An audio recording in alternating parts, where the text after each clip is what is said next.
Hello बच्चों, कैसे हो? बढ़िया। चलो, आप बढ़िया तो हम भी बढ़िया। तो बच्चों, आज सबसे पहले हम आप सभी से क्षमा चाहेंगे क्योंकि अगला वीडियो लाने में हम काफ़ी देर कर दिए हैं। तो देर होने का एक ही रीज़न है कि हम पिछले कुछ दिनों से थोड़ा बीमार चल रहे थे, इस वजह से वीडियो अपलोड नहीं कर पाए। तो चलिए, कोई नहीं, जो होता है अच्छे के लिए होता है। तो आज हमें क्या पढ़ाई करनी है इसको जानते हैं पहले, बाकी बातें होती रहेंगी। तो पिछले अध्याय में हमने पढ़ा था रासायनिक अभिक्रिया एवं समीकरण। ठीक है, क्या पढ़ा था? रासायनिक अभिक्रिया एवं समीकरण। और आज हमें क्या पढ़ना है? अगला अध्याय है अम्ल, क्षार एवं लवण, एसिड, बेस एंड साल्ट। ठीक है, तो इसको जानने से पहले हम कुछ नॉर्मल बातें कर लें। जैसे कि हमारे जीवन में क्या होता है, इन तीनों चीज़ों का बहुत ही बड़ा योगदान है, बहुत ही ज़्यादा यूज होता है। जैसे अम्ल हो गए, क्षार हो गए, लवण हो गए। ठीक है, लेकिन क्या होता है कि हम यूज तो करते हैं लेकिन उसका मतलब नहीं जान पाते हैं, वो जान नहीं पाते हैं कि ये वाकई में क्या है क्या नहीं है। ठीक है, तो आज हमें वही पढ़ाई करनी है और ये हमेशा हमें याद रखना है। ठीक है, इससे भी सवाल पूछे जाते हैं आपके एग्जाम में, तो ध्यान से बिल्कुल सुनना और अपने नोट्स को बनाने के लिए धीरे धीरे वीडियो देखते जाना, बिल्कुल भी स्किप ना करना। ठीक है, तो चलो स्टार्ट करते हैं। सबसे पहले हम जानेंगे कि सूचक क्या होता है, क्योंकि जितने भी होते हैं आपके अम्ल, क्षार और लवण, इनकी पहचान हम कैसे करते हैं? इनकी पहचान हम करते हैं सूचक के माध्यम से, क्योंकि सूचक का प्रयोग हम तब करते हैं जब हमें जानना होता है कि यह पदार्थ अम्ल है या क्षार है या लवण है। ठीक है, इस वजह से हमें सूचक की आवश्यकता पड़ती है। तो चलो जानते हैं सूचक क्या होता है। देखो, सूचक को क्या बोलते हैं? इंडिकेटर। देखो, सूचक जो होता है एक रंजक होता है, ठीक है, जो किसी अम्ल या क्षार के संपर्क में लाए जाने पर अपना रंग क्या करता है? बदल देता है। सूचक जो होता है रंजक होता है या रंग होता है, जो अम्ल और क्षार के संपर्क में आने पर क्या होते हैं? अपने रंग को बदल लेते हैं। ठीक है ना? या दूसरे शब्दों में अगर बात की जाए तो सूचक अपने रंग परिवर्तन से क्या होते हैं? किसी पदार्थ की अम्लीय अथवा क्षारीय प्रवृत्ति को दर्शाते हैं। ठीक है, तो ये हो गए हमारे सूचक। आगे जानते हैं कि सूचक के प्रकार। सूचक हमारे तीन प्रकार के होते हैं। एक होता है प्राकृतिक सूचक, दूसरा होता है कृत्रिम सूचक और तीसरा क्या होता है? गंधीय सूचक। तो जानते हैं सूचक के प्रकार तीन प्रकार के होते हैं। पहला प्राकृतिक सूचक, जिसको हम बोलते हैं नेचुरल इंडिकेटर। ध्यान से सुनना, नेचुरल इंडिकेटर। ये कहाँ पाए जाते हैं? अगर प्राकृतिक की बात की जा रही है तो जाहिर सी बात है कि यह हमारे प्रकृति से रिलेटेड है। तो यह कहाँ पाए जाते हैं? पौधों में पाए जाते हैं। जैसे हमारा एक लिटमस हो गया, इसका रंग कैसा होता है? यह लाल रंग का देता है। ठीक है, लाल पत्ता गोभी, ये भी कैसे रंग का होता है? लाल रंग का वाला होता है। हाइड्रेंजिया, हाइड्रेंजिया पौधे का फूल जो होता है नीला होता है। ठीक है, तो ये क्या है? प्राकृतिक सूचक होते हैं। ठीक है, आगे जानते हैं कृत्रिम सूचक। इसको हम संश्लेषित सूचक भी बोलते हैं। ठीक है, आर्टिफिशियल इंडिकेटर को हम कृत्रिम सूचक बोलते हैं और सिंथेसाइज्ड को बोलते हैं संश्लेषित। ठीक है, थोड़ी बहुत दिक्कत होगी क्योंकि बाहर गाड़ियां चल रही हैं, तो उसको इग्नोर करना और पढ़ाई की तरफ ध्यान देना। ठीक है, देखो, कृत्रिम सूचक क्या होते हैं? यह रासायनिक पदार्थ होते हैं। ठीक है ना? जैसे अगर बात की जाए मिथाइल ऑरेंज, किसकी बात की जाए? मिथाइल ऑरेंज, जो कैसा है? अगर उदासीन है, मिथाइल ऑरेंज अगर उदासीन है तो जो कौन सा रंग देगा? नारंगी। और मिथाइल ऑरेंज को अगर अम्लीय विलयन में मिलाया जाता है तो यह नारंगी से लाल कलर का हो जाता है, लाल रंग का हो जाता है। आगे अगर बात करें, उसी मिथाइल ऑरेंज को अगर क्षारीय विलयन में मिलाया जाता है तो यह पीले रंग का सूचक प्रदान करता है। ठीक है, दूसरा देखो, फिनोल्फथेलीन। ध्यान से सुनना, फिनोल्फथेलीन, यह अगर उदासीन है तो रंगहीन कर देगा, रंगहीन होता है। अगर इसी के साथ हम अम्लीय विलयन को मिलाते हैं तो यह रंगहीन तब भी होता है। लेकिन ध्यान से सुनना, अगर यहीं पर क्षारीय विलयन में इसको हम मिलाते हैं तो यह लाल रंग का अवक्षेप प्रदान करता है। ठीक है, तो इस तरह से छोटे छोटे सवाल पूछे जाते हैं एग्जाम में, आपको ध्यान से सुनना है। आगे जानते हैं गंधीय सूचक यानी स्मेल इंडिकेटर। गंध आती है ना, हाँ, तो उसी की बात होगी कि गंध क्यों आती है और यह क्या होता है। तो देखो इन पदार्थों का क्या होता है, गंध अम्लीय या क्षारीय माध्यम में बदल जाते हैं, ठीक है ना। क्या होते हैं, इन पर इनके जो गंध होते हैं अम्लीय और क्षारीय माध्यम में बदल जाते हैं हमेशा। जैसे अगर प्याज की बात की जाए, ठीक है, और लौंग का तेल, इसमें क्या होते हैं, अगर अम्लीय अवस्था में है तो इसका गंध अलग होगा, क्षारीय अवस्था में है तो इसका गंध अलग होगा, ठीक है, इसको ध्यान से सुनना। आगे जानते हैं कि क्या होता है हमारा सार्वभौमिक सूचक, लेकिन उससे पहले ध्यान से सुनना।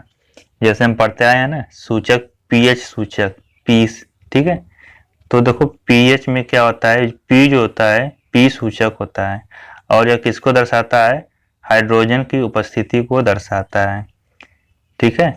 तो पीएच जो होता है इसका मतलब हो गया हाइड्रोजन में उपस्थित, ठीक है, हाइड्रोजन में उपस्थित सूचक को ज्ञात करना। तो पी का मतलब क्या होता है, पोटेंज।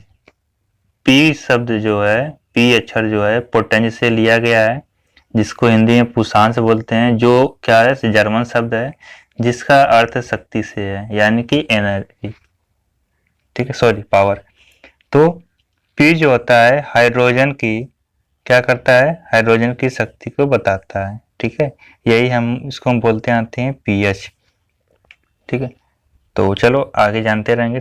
इससे पहले हम जानते हैं सार्वभौमिक सूचक क्या होता है। देखो सार्वभौमिक सूचक को हम कहते हैं यूनिवर्सल इंडिकेटर भी कहते हैं, ठीक है।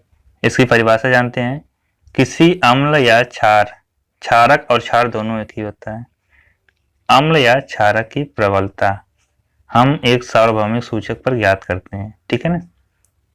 क्या कर सकते हैं, सार्वभौमिक सूचक पर इनकी प्रबलता को हम ज्ञात कर सकते हैं। यह अनेक सूचकों का क्या होता है, मिश्रण होता है, इसी वजह से इसका नाम दिया गया है सार्वभौमिक। अगर ये मिश्रण नहीं होता तो इसको हम सार्वभौमिक नहीं बोलते, लेकिन अनेक सूचकों का क्या होता है, मिश्रण होता है, इस वजह से इसको सार्वभौमिक सूचक कहते हैं। क्या करता है ये काम, यह सूचक किसी विलयन में हाइड्रोजन आयन की विभिन्न सांद्रता को विभिन्न रंगों में क्या करते हैं, प्रदर्शित करते हैं, जैसे हमने पहले ही बात की थी अभी, ठीक है। तो इसको ध्यान से देना और याद रखना। आगे जानते हैं पीएच पैमाना। जैसे बताया ना पीएच क्या होता है, तो पीएच भूलना मत। पीएच मतलब होता है, पीएच में एच हाइड्रोजन को दर्शा रहा है और पी जो है पोटेंज यानी पुषांश, ठीक है, और इसका अर्थ क्या होता है, शक्ति, यानी हाइड्रोजन की शक्ति को दर्शा रहा है। देखो पीएच पैमाना या पीएच स्केल, यह अम्लों एवं क्षारकों के जलीय विलयन में हाइड्रोजन आयनों की सांद्रता मापने में प्रयोग किया जाता है, ठीक है ना। यह एक संख्या होती है जो 8 से लेकर 14 तक होती है या हो सकती है, जो किसी विलयन में अम्लीय अथवा क्षारीय प्रवृत्ति को क्या करते हैं, दर्शाते हैं। किसी भी विलयन में अम्लीय तथा क्षारीय प्रवृत्ति को दर्शाते हैं, ठीक है, इसको ध्यान रखना। इससे सवाल पूछे जाते हैं हर साल। आगे देखो अम्लीय, क्षारीय तथा उदासीन विलयनों के पीएच मान का परास कुछ इस प्रकार से है। इसका फार्मूला देखो क्या होता है, जहां पे आपको पीएच दिख रहा है वहां पे पीएच बराबर क्या होता है, माइनस log 10 और हाइड्रोजन, ठीक है, यानी हाइड्रोजन की जितना मान होगा, जितने हाइड्रोजन होंगे, हाइड्रोजन आयन, उसको हम यहाँ पे दर्शाएंगे और माइनस log 10, ठीक है। ये होता है फार्मूला इसका पीएच का। आगे जानते हैं, देखो यहाँ पे लिखा है 0 1 2 3 4 5 6 7 8 9 10 11 12 13 14, ठीक है। लेकिन इसमें ध्यान देना कि नंबर 7 पे क्या होता है, हमेशा क्या होते हैं, पीएच उदासीन होते हैं, ठीक है। यदि पीएच मान 7 से कम आता है, यानी 7 से कम यानी 6 आए या 6.5 आए, तो ये किस दिशा में जाते हैं, विपरीत दिशा में, ठीक है, विपरीत दिशा में, यानी कि अम्लीय शक्ति क्या होगा यहाँ पे, बढ़ेगी, यानी कि विलेन कैसा होता जाएगा, अम्लीय होता जाएगा, ठीक है।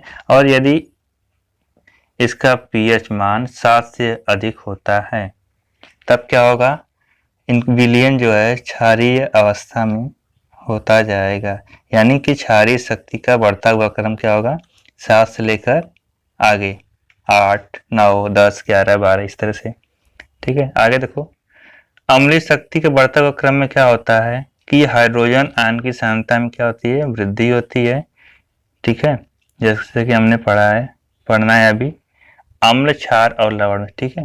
तो अम्ल क्या होता है, H+ आयन देता है, क्षार क्या होता है, OH- आयन देता है।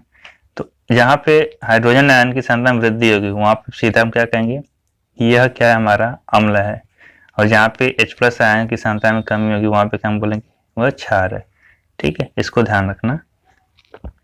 जैसे हम देखते हैं कि हमारे जीवन में बहुत सारे पदार्थ होते हैं, विलयन पदार्थ होते हैं, उनका पीएच मान क्या होता है, ठीक है। सबसे पहले खाने की बात आती है, कहीं भी खाना दिख जाए तो मुंह में पानी आ जाता है, ठीक है।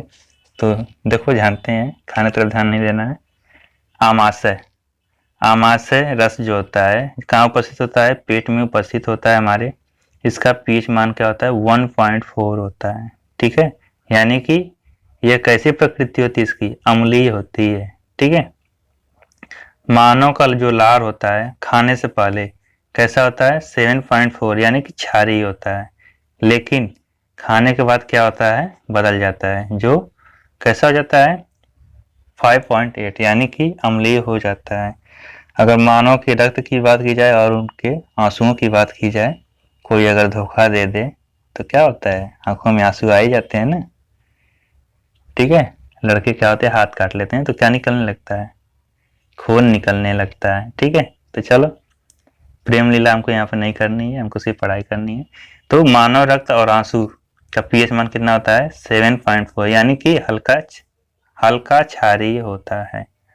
चलो अब हम सीधा बात करते हैं, अम्ल क्या होते हैं, क्षार क्या होते हैं और लवण क्या होते हैं। तो एक एक क्रम जानते जाएंगे और ध्यान से पढ़ते जाएंगे और अपने नोट्स बनाते जाइए, ठीक है।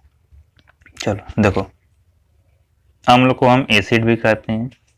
क्या होते हैं ये, स्वाद में कैसे होते हैं, खट्टे होते हैं, जो जलीय विलयन में वियोजित होकर केवल H+ आयन देते हैं, ठीक है, तथा हाइड्रोजन आयन के अतिरिक्त कोई और धनायन नहीं देते हैं, सिर्फ क्या देंगे, हमेशा H+ आयन ही देंगे और कोई आयन नहीं देंगे। वो क्या कहलाते हैं, अम्ल कहलाते हैं। आगे जानो, क्षार क्या होता है, बेस, ये कैसे होते हैं, स्वाद में कड़वे होते हैं, ठीक है, जिनको जलीय विलयन में मिलाने पे सिर्फ OH- आयन ही देते हैं, ठीक है। इससे हम क्या कहते हैं, क्षार बोलो या क्षारक बोलो, दोनों चीज एक ही होती है। अधिकतर हम परीक्षा में बैठते हैं तो हमें मिल जाता है क्षारक, तो हम बहुत परेशान हो जाते हैं कि क्षारक क्या होता है। तो परेशान ना होना, क्षार और क्षारक दोनों एक ही होते हैं, ठीक है। हाँ, इनकी क्षारकताएं अलग हो सकती हैं, तो क्षार और क्षारक दोनों क्या होते हैं, एक ही होते हैं। तो चलो आगे जानते हैं क्या है अम्ल की क्षारकता। क्या है अम्ल की क्षारकता, ठीक है। बेसिसिटी ऑफ एसिड, क्या है, बेसिसिटी ऑफ एसिड, किसी अम्ल के एक अणु में उपस्थित प्रतिस्थापन योग्य क्या होते हैं, हाइड्रोजन परमाणुओं की संख्या को उस अम्ल की क्या कहते हैं, क्षारकता या भास्मिकता कहते हैं, ठीक है। क्या कहते हैं, किसी अम्ल में जैसे कोई अणु है और उसमें उपस्थित जो प्रतिस्थापन योग्य हाइड्रोजन परमाणु की संख्या होती है, ठीक है, उस अम्ल की क्या कहलाती है, क्षारकता या भास्मिकता कहलाती है। बहुत ही इंपॉर्टेंट सवाल है, अधिकतर पूछा जाता है, तो इसको आप ध्यान रखना, ठीक है, और अपने नोट्स पे स्टार पॉइंट लगा लेना, ठीक। आगे, अम्लों के अणु में क्या होते हैं, उपस्थित प्रतिस्थापन योग हाइड्रोजन होते हैं, जो परमाणु संख्या का क्या होते हैं, अम्लों को दर्शाते हैं, जो क्या है, निम्न प्रकार के होते हैं।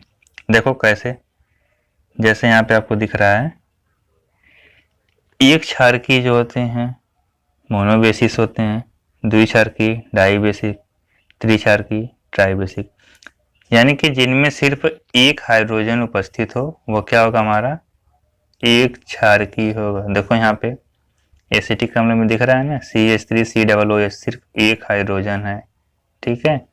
हाइड्रोक्लोरिक अम्ल में क्या है, सिर्फ एक हाइड्रोजन है, ठीक है। हाइड्रोजन नाइट्रेट आयन में क्या है, सिर्फ एक हाइड्रोजन है।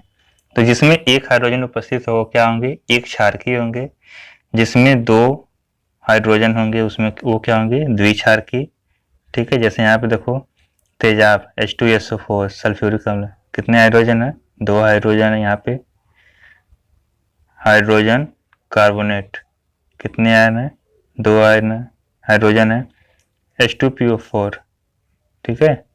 हाइड्रोजन फास्फेट, कितने हैं, दो हाइड्रोजन है। तो ये क्या है हमारे, ये द्विक्षारकी हैं।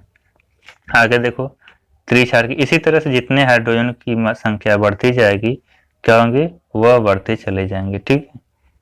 तो ये हो गई हमारी अम्लों के प्रति क्या होते हैं, अम्लों के प्रति क्या इनकी क्षारकता को देखा जाता है। आगे जानते हैं, बहुत ही इंपॉर्टेंट सवाल है, इससे अधिकतर एग्जाम में आते हैं प्रश्न, तो इसको ध्यान से सुनना। अधिकतर बच्चे यहीं पे क्या होते हैं, फंस जाते हैं, तो ध्यान से सुनना। अम्लों की धातुओं के साथ क्या होती है, अभिक्रिया, यानी reaction of acid with metal, reaction of acid with metal. तो देखो अम्ल विभिन्न सक्रिय धातुओं जैसे जिंक, सोडियम, मैग्नीशियम इत्यादि जितने भी मेटल या धातु होते हैं उनके साथ क्रिया द्वारा क्या होता है, हाइड्रोजन गैस क्या करते हैं, यह मुक्त कर देते हैं, ठीक है। जैसे कोई धातु हो गया उसको हम अम्ल में मिलाते हैं तो क्या बनता है, लवण बनता है और हाइड्रोजन गैस मुक्त हो जाती है। जैसे देखो यहाँ पे हमने क्या लिया, आयरन, आयरन को हाइड्रोक्लोरिक अम्ल के साथ मिलाया और गर्म किया तो क्या बनेगा, आयरन क्लोराइड, जो कि हमारा लवण है और हाइड्रोजन गैस मुक्त हो रही है। उसी तरह से सोडियम भी हमारा क्या है, धातु है, इसको हाइड्रोक्लोरिक अम्ल के साथ हमने मिलाया तो क्या में देता है, लवण, यानी कि NaCl नमक देता है और हाइड्रोजन गैस क्या होती है, मुक्त हो जाती है, ठीक है। तो इस तरह से आपको ध्यान रखना है और बिल्कुल अच्छे से पढ़ते चलना है। हमने पढ़ ही लिया है कि संतुलित रासायनिक अभिक्रिया कैसे बनाई जाती है, तो रासायनिक अभिक्रिया के बारे में वो हम बात नहीं करेंगे। जो भी बच्चे नए हैं तो वो पिछले वीडियो को देख सकते हैं, अध्याय 1, ठीक है। चलो आगे देखो, क्षारकों की धातुओं के साथ अभिक्रिया, अम्ल का हमने पढ़ लिया, अब पढ़ते हैं क्षारकों की धातुओं के साथ अभिक्रिया, reaction of base and metal, ठीक है। प्रबल क्षारक जैसे होते हैं हमारे sodium hydroxide NaOH, potassium hydroxide KOH, ऐसे बहुत सारे क्या होते हैं सक्रिय धातु के साथ क्रिया क्या जाती है तो क्या करते हैं, हाइड्रोजन गैस मुक्त करते हैं, ठीक है। वही प्रोसेस है, क्या करते हैं, हाइड्रोजन गैस मुक्त करते हैं। उदाहरण में देख लो, वहां पे हमने अम्ल लिया था, यहाँ पे क्या लेंगे, क्षार लेंगे, बाकी सेम प्रोसेस सब वही है। देखो वहां पे हमने HCl लिया था अम्ल, यहाँ पे क्या ले लिया, क्षार NaOH, जिसमें OH आयन उपस्थित है, ठीक है। तो क्या बनता है, Na2ZnO, यानी कि सोडियम जिंकेट बनता है और हाइड्रोजन गैस क्या होती है हमारी, अलग हो जाती है। उसी तरह अगली अभिक्रिया देखो, एल्युमिनियम के साथ क्या है, सोडियम हाइड्रोक्साइड को पानी के साथ मिलाया जा रहा है, ठीक है। तो क्या बन रहा है, सोडियम मेटा एल्यूमिनेट, इसको हम एक और नाम देते हैं, क्या नाम देते हैं, सोडियम एल्यूमिनेट भी कह सकते हैं, ठीक है। और यहाँ पे क्या हो रहा है, हाइड्रोजन गैस मुक्त हो रहा है, ठीक है। संतुलित कैसे करना है ये आपको जानना है तो पिछले वीडियो को आप जरूर देखिएगा, पहले अध्याय का। चलो आगे जानते हैं, धातु कार्बोनेट व धातु कार्बोनेट के साथ अभिक्रिया, ठीक है। Metal carbonate and metal bicarbonate with reaction, धातु कार्बोनेट व धातु बाइकार्बोनेट के साथ अभिक्रिया। देखो यह अम्ल के साथ क्या करते हैं, अभिक्रिया क्रिया करते हैं तो लवण, कार्बन डाइऑक्साइड और जल बनाते हैं। 3 चीजें बनाते हैं, लवण, कार्बन डाइऑक्साइड और जल बनाते हैं। उदाहरण में देख लेते हैं, ये क्या है हमारा, सोडियम बाइकार्बोनेट और सल्फ्यूरिक अम्ल, क्या बन रहा है हमारा, सोडियम बाइसल्फेट Na2SO4 और CO2 गैस बन रहा है और पानी हमारा अलग हो जा रहा है।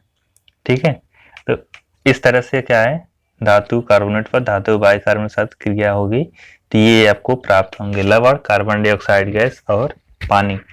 आगे देखो, CaCO3 सॉलिड है और उसके साथ सांद्र सल्फ्यूरिक अम्ल H2SO4। ठीक है, अगर यहाँ पे AQ की जगह DL रहेगा, DIL यानी डाइल्यूट, डाइल्यूट मतलब तनु होता है और एक्वस मतलब क्या होता है, सांद्र। ठीक है, तो क्या बन रहा है, कैल्शियम सल्फेट और यहाँ से H2L टूटेगा और SO4 अलग होगा और यहाँ से CaCO3। ठीक है, तो कैल्शियम जाएगा इससे सल्फेट साथ और यहाँ से क्या होगा, एक ऑक्सीजन निकलेगा और हाइड्रोजन के साथ मिलेगा तो क्या बनाएगा, H2O, और यहाँ पे जो दो बचेगा CO2, क्या होगा, CO2 गैस मुक्त हो जाएगा। ठीक है, इसको ध्यान रखना। चलो आगे जानते हैं क्या है, उदासीनीकरण अभिक्रिया क्या होती है, न्यूट्रलाइजेशन रिएक्शन। क्या होता है, न्यूट्रलाइजेशन रिएक्शन। इसके बाद कोई भी अभिक्रिया नहीं होती है। जब भी कोई अभिक्रिया क्या होती है, उदासीन हो जाती है, तब उस अभिक्रिया में कोई भी अगली अभिक्रिया नहीं होती है। देखो, अम्ल क्षारकों से क्रिया करके उनके प्रभाव क्या करते हैं, नष्ट करते हैं तथा लवण व जल का निर्माण करते हैं। देखो यहाँ पे है ना, अम्ल और क्षार मिल रहे हैं तो क्या बन रहा है, लवण और जल बन रहे हैं।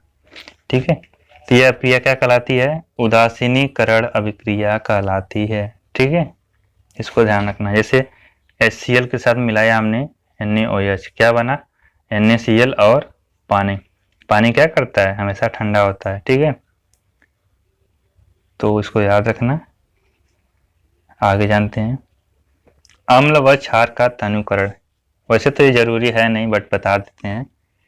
ठीक है, dilute of acid and base.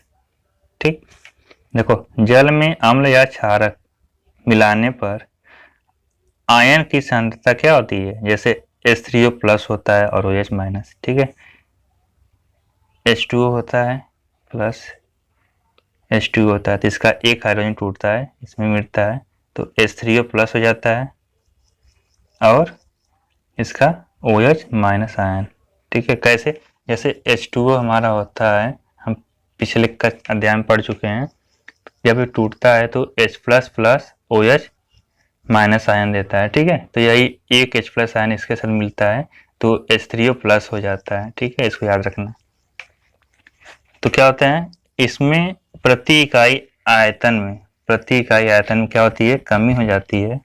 इसी प्रक्रिया को तनुकरण कहते हैं। ठीक है, एवं अम्ल क्षार क्या होते हैं, तनुकृत हो जाते हैं। तो ये था हमारा अम्ल और क्षार। अब हम क्या पढ़ेंगे, सबसे मेन पॉइंट, लवण। ठीक है, ऐसा नहीं कि अम्ल और क्षार इंपॉर्टेंट नहीं है, लेकिन ये भी क्या है, इंपॉर्टेंट है।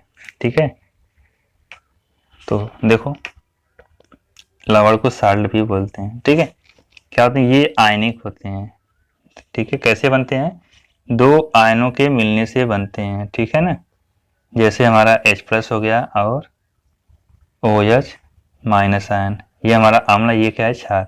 मिल रहा है तो क्या बनता है हमारा H2O, जो क्या है, लवण है। तो यह दो आयनों के मिलने से बनते हैं, इसको याद रखना।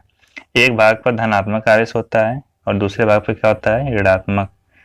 ठीक है, या दूसरी भाषा में बोल सकते हैं, किसी अम्ल तथा क्षार की उदासीनीकरण अभिक्रिया से प्राप्त आयनिक ठोस को क्या कहते हैं, लवण कहते हैं। ठीक है, तो याद रखना। देखो NH3 और HCl, क्या बना हमारा, NH4Cl। दोनों जब मिल रहे हैं तो क्या बना रहे हैं, लवण बना रहे हैं। बहुत ही इंपॉर्टेंट पॉइंट है। ठीक है, कभी कभी पूछ देता है कि अम्लीय मूलक या बाष्पीय मूलक ये सब क्या होते हैं। बाष्पीय मूलक मतलब क्षारीय मूलक ही। ठीक है, तो देखो ध्यान से, लवण को जल में घोलने पर वह अपने आयनों में क्या होते हैं, वियोजित हो जाते हैं। ठीक है, और उसमें जो हमारा धन आयन होता है उसको क्या कहते हैं, बाष्पीय मूलक या क्षारीय मूलक, और जो ऋणायन होते हैं उसको क्या बोलते हैं, अम्लीय मूलक या क्षारीय मूलक। इस चीज को आप बिल्कुल ध्यान में रखना है। क्या, बिल्कुल विपरीत होगा। वीडियो थोड़ा बड़ा हो सकता है, बोलने में दिक्कत हो रही है, तबीयत अभी भी सही नहीं है।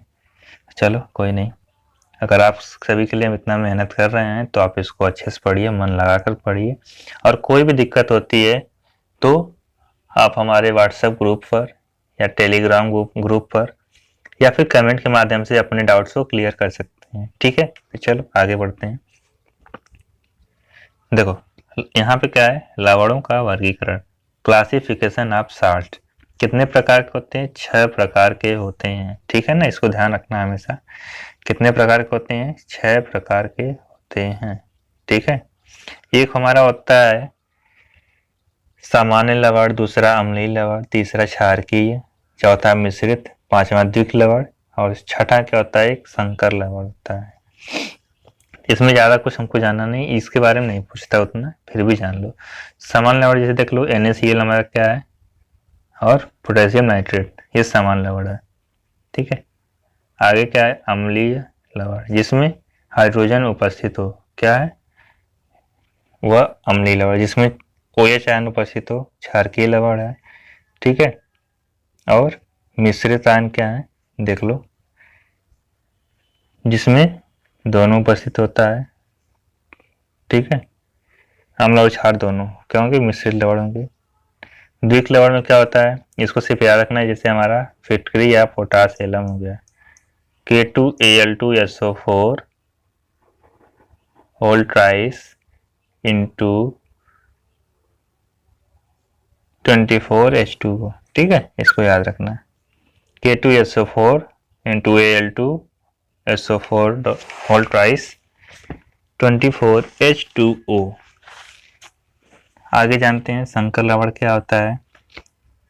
कॉम्प्लेक्स होते हैं। ठीक है, कॉम्प्लेक्स साल्ट देख लो ध्यान से। जैसे इसमें क्या है, जब पोटेशियम आयन अलग होता है तो बाकी जो इसके साथ जुड़ा होता है, ठीक है, कॉम्प्लेक्स मतलब ये होगा जो जुड़ा है, वही हमारा क्या होगा? संकर आयन होगा। नीचे आप क्रिया देख सकते हैं। ठीक है, पोटेशियम आयन अलग हुआ तो फेरस साइनेट, ठीक है, क्या हो गए? अलग हो गए। तो ये था हमारा लवण। अब क्या हम जानने हैं कुछ महत्वपूर्ण उपयोग जो होते हैं, जैसे प्रयोग होते हैं। ठीक है, तो इसको ध्यान सुना, इससे एग्जाम में सवाल पूछे जाते हैं, तो बिल्कुल आपको डरना नहीं है, बिल्कुल आसान होता है, छोटा छोटा होता है। देखो सबसे पहले क्या होते हैं, धोने का सोडा पूछ दिया था एग्जाम में, जिसको वॉशिंग सोडा भी कहते हैं। ठीक है, तो क्या होगा यहाँ पे, सोडियम हाइड्रोजन कार्बोनेट को गर्म जब किया जाता है, ठीक है, किसके साथ? सोडियम कार्बोनेट के साथ। ठीक है, सोडियम हाइड्रोजन कार्बोनेट को गर्म करने पर क्या होता है? सोडियम कार्बोनेट हमें प्राप्त होता है। और पुनः इसे क्या करते हैं? क्रिस्टलीकरण से धोने का सोडा प्राप्त होता है। ठीक है, किससे? सोडियम कार्बोनेट से। इसको ध्यान रखना। तो यहाँ पे लिखा है ना, सोडियम हाइड्रोजन कार्बोनेट को गर्म करने से सोडियम कार्बोनेट प्राप्त होता है। आगे, सोडियम कार्बोनेट से पुनः क्रिस्टलीकरण से धोने का सोडा प्राप्त होता है। ठीक है, तो इसको ध्यान रखना। देखो सोडियम Na2CO3 और 10H2O क्या भी ना हमारा धोने का सोडा प्राप्त हुआ। इसको उपयोग जानते हैं, कहाँ का उपयोग होता है? इसका उपयोग कांच, साबुन और कागज उद्योग में होता है। इसका उपयोग बोरक्स के उत्पादन में होता है। इसका उपयोग घरों में साफ सफाई के लिए भी होता है। ठीक है, और जल की अस्थायी कठोरता को हटाने के लिए भी इसका प्रयोग किया जाता है। इसको ध्यान रखना। ज़्यादा कुछ बातें हैं नहीं, तो हम इसमें ज़्यादा कुछ बता नहीं सकते हैं, बस आपको इतनी बातें इसमें याद रखनी है और कुछ नहीं। ठीक है, आगे देखो खाने का सोडा। खाने की बातें हर एक जगह आती है। ठीक है, अगर किसी भी मिठाई या अच्छी चीज़ों में अगर सोडा ना मिला जाए खाने वाला, तो मज़ा नहीं आता है ना। चलो, बेकिंग सोडा, इसका रासायनिक नाम क्या होता है? Sodium hydrogen carbonate. क्या होता है? Sodium hydrogen carbonate. ठीक है, जो निम्न प्रकार से बनता है, निम्न अभिक्रिया के द्वारा बनता है। ठीक है, जैसे हमारा NaCl को क्या करते हैं? पानी के साथ CO2 गैस की उपस्थिति में और अमोनिया गैस को साथ मिलाते हैं तो बनता है अमोनियम क्लोराइड और सोडियम हाइड्रोजन कार्बोनेट या फिर सोडियम बाई कार्बोनेट। ठीक है, तो इस तरह से हमें खाने का सोडा प्राप्त होता है। चलो आगे जानते हैं इसके उपयोग क्या है। उपयोग देखिए, यह एंटासिड का क्या होता है, एक संघटक होता है। इसका उपयोग सोडा अम्ल किसमें होता है, इसका उपयोग सोडा अम्ल और अग्निशामक में भी किया जाता है। आगे, इसका उपयोग हमारे घरों में अनेक प्रकार से किया जाता है, तभी तो स्वाद आता है खाने में। आगे, बेकिंग पाउडर बनाने में।